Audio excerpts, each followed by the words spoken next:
এই ভিডিওটা 18 million view হয়, মিলিয়নের বেশি মানুষ রিয়াক্ট করে, কিন্তু ওর দোকানটা পুড়ে যাওয়ার পর তার যখন দেখলাম বীরত্বের দুর্বলতা, তখন আমি তাকে বললাম যে তোমার দোকান পুড়ে গেছে, কপাল পুড়ে নাই। ওই দোকান থেকে, ওই দোকানের কারণে যে ফান্ডটা কালেক্ট হয়েছিল তারই একটা ফান্ড উনি এই কথা শুনে আর খরচ করে নাই, তার দোকান আর ঠিক করে নাই। পুড়ে যাওয়া দোকান, আমি পুড়ে গেছে, তুমি কন্টেন্ট ক্রিয়েটর, তোমার কন্টেন্ট জগতে তুমি আলো ছড়াও।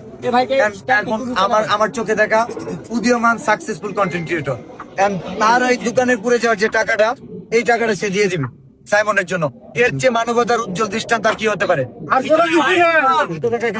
এখানে আছে 55,000, 55,000। আলহামদুলিল্লাহ 55,000 টাকা আছে এখানে।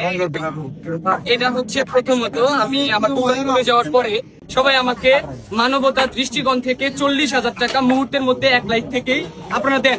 পাওয়ার পরে ভাইয়ের সাথে আমার কথা হয় বা আমার এক পর্যায়ে মনে হয় যে এই টাকাগুলো দিয়ে আমার দোকান করা একদমই উচিত হচ্ছে না, বা এটা করা একদম বোকামো একটা ছাড়া কিছুই না। ঠিক আছে, যেহেতু আমার কন্টেন্ট নিয়ে আমি একটা ভালো পর্যায়ে গেছি, এই করে ভাইয়ের সাথে কথাবার্তা বলার পরে আমি এই টাকাগুলো রেখে দিছি, এবং আমি একটা উদ্দেশ্য নিয়েছিলাম, ভিডিও মানে আপনাদের সবাইকে জানাই দিচ্ছিলাম যে আপনারা যে টাকা দিচ্ছেন এই টাকা দিয়ে হয় আপনারা চাইলেন তাহলে ব্যাক নিয়ে নিতে পারেন, আর যদি মনে হয় যে না এই টাকা আপনারা আমার হাত দিয়ে কোনো মানবিক কাজ দেখতে চান তাহলে অবশ্যই করবো, কোনো নিঃস্ব মানুষকে এই টাকাগুলো দিতে চাই।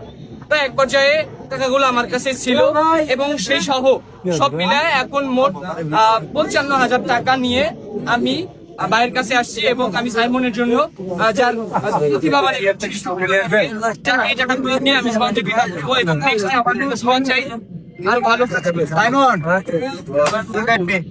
50,000 টাকা ওর জন্য বেশি নাকি 60,000 বেশি? আমার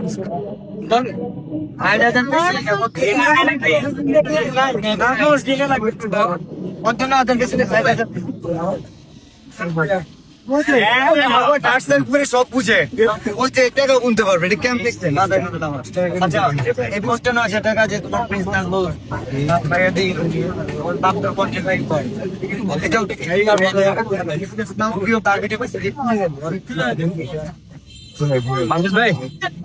পারভেজ ভাই